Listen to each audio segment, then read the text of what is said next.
அஸ்ஸலாமு அலைக்கும்.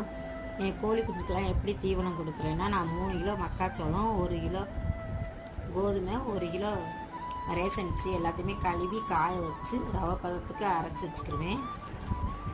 காலையில் சோறு வடித்து அந்த சோறு வடித்த கஞ்சியில் கொஞ்சம் சோறும் போட்டு அது கூட இந்த பவுடரையும் அரிசி தவிடு மிக்ஸ் பண்ணி கோழிகளுக்கெல்லாம் வச்சுருவேன் காலையில்.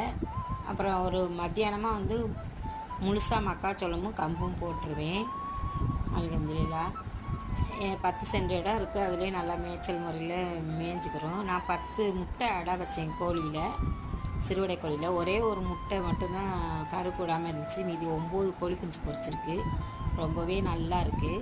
நான் சக்கரை தண்ணி இன்றைக்கி நாட்டு சக்கரை சுடு தண்ணியில் வச்சு எஸ்கேஎம் தீவனம் தான் ஃபஸ்ட்டில் 1 மாதத்துக்கு வாங்கி போடுவேன். அதே போட்டிருக்கேன். உங்களுக்கு பிடிச்சிருந்தால் லைக் பண்ணுங்கள், ஷேர் பண்ணுங்கள், சப்ஸ்கிரைப் பண்ணுங்கள்.